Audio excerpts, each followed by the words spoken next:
Now is George Zimmerman's attorney, Mark O'Meara. Mark, welcome to you.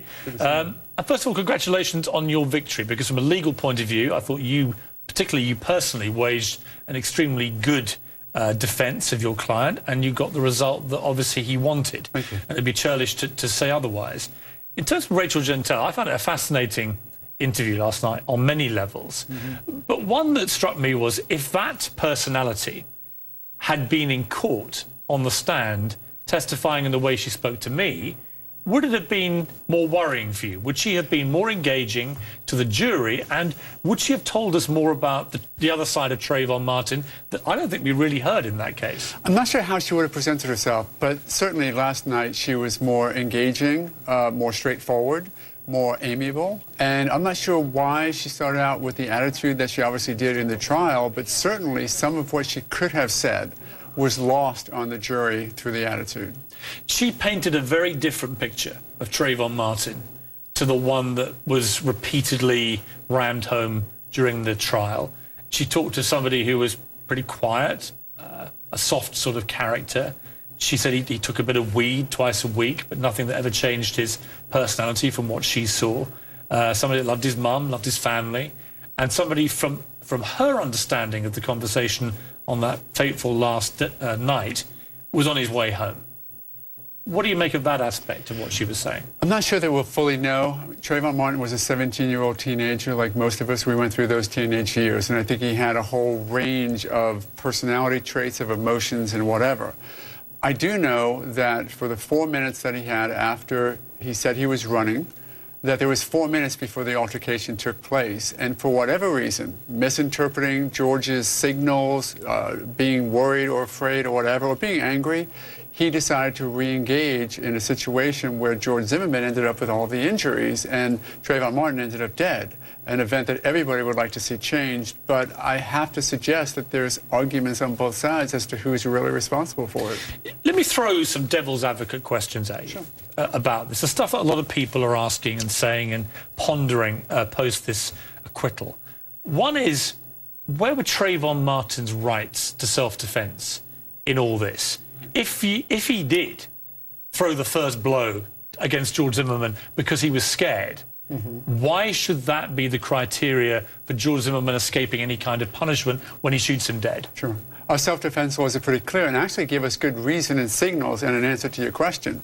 You are allowed to resist force with like force. So if I scream at you, if I curse at you, you can scream back and you can yell back. You can't punch me, you can't shoot me, and you can't take a knife to me. So even if we were to presume what people want us to believe as to George Zimmerman's aggressiveness or following him and say that George confronted him, even if that were absolutely true, Trayvon Martin still did not have the legal right to attack George Zimmerman physically. And when he upped the ante by doing that, he caused a cascading round of events that ended up leading to his own death.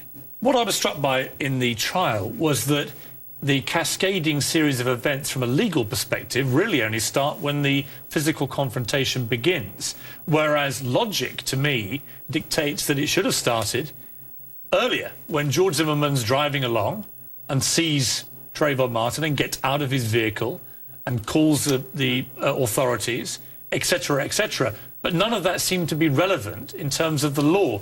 Is that an area where the law could possibly be reviewed and possibly changed? A couple of answers. The prosecutors certainly tried to make a great deal about that pre-altercation conversation and all that. So in one sense, it was talked about and discussed, and we have to look at it again sort of in context as to what was going on.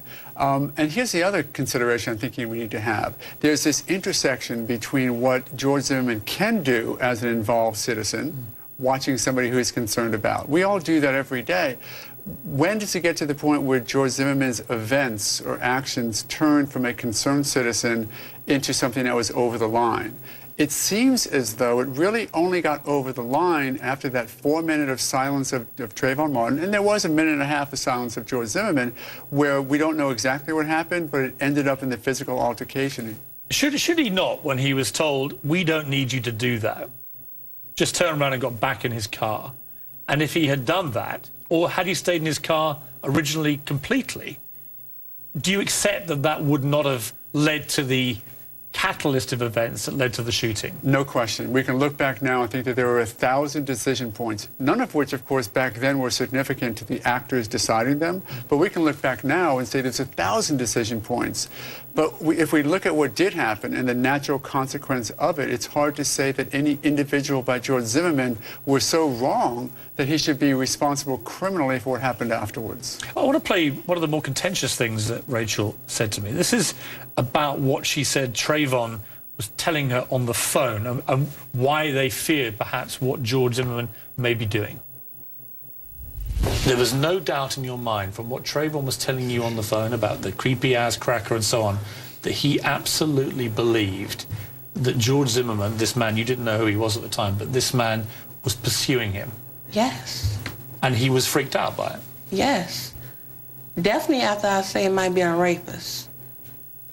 For every boys or every man, who's not that kind of way, see a grown man following them, will they be creeped out?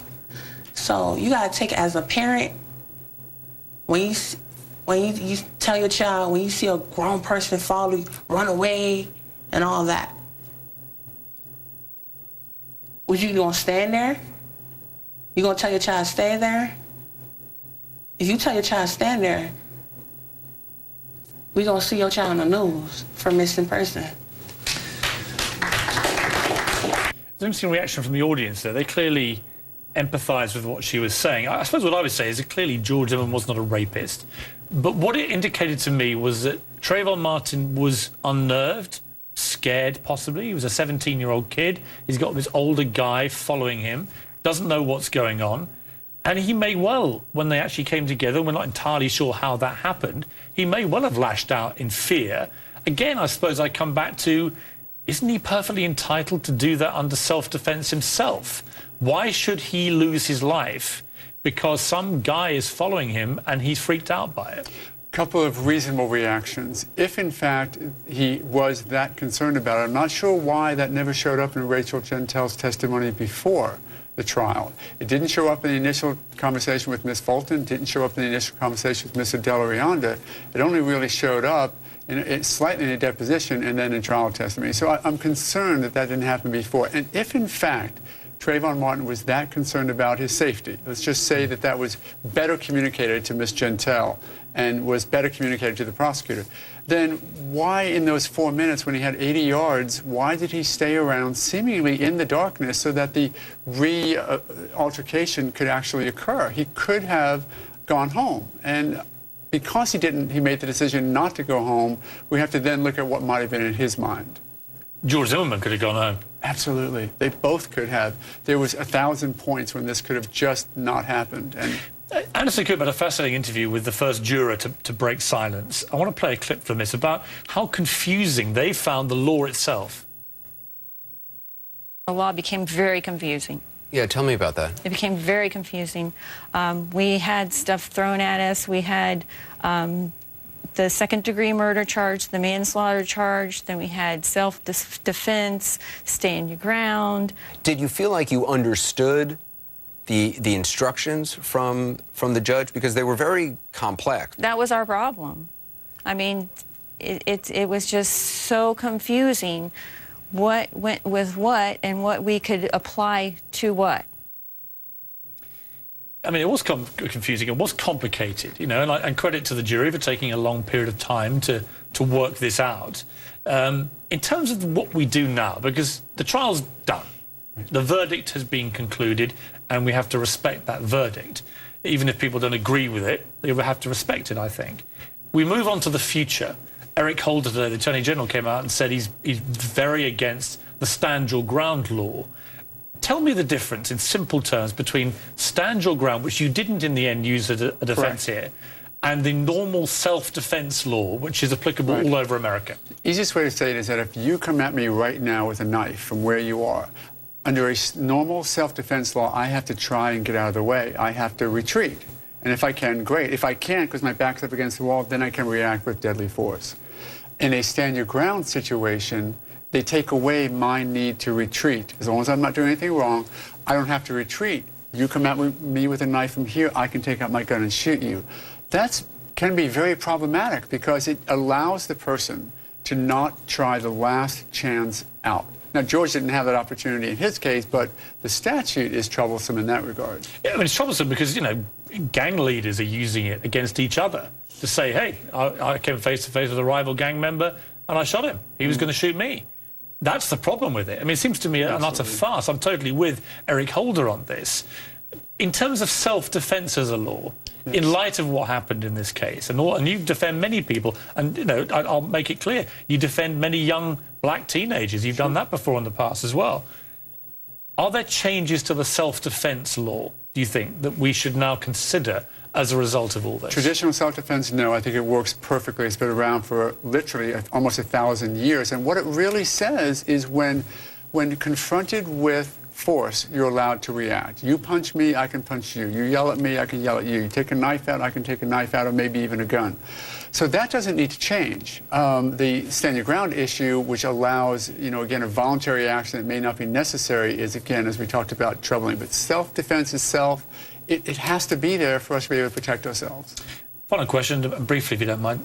How is George Zimmerman? And do you think he'll ever be able to lead a normal life, given all the mayhem that's erupted around this trial? He'll never be able to just walk down the street and not worry who's going to hate him next. His concern about, he really wanted this trial, and he also wanted to testify because he wanted to give his side and say to America and to his jury why he had to do what he had to do.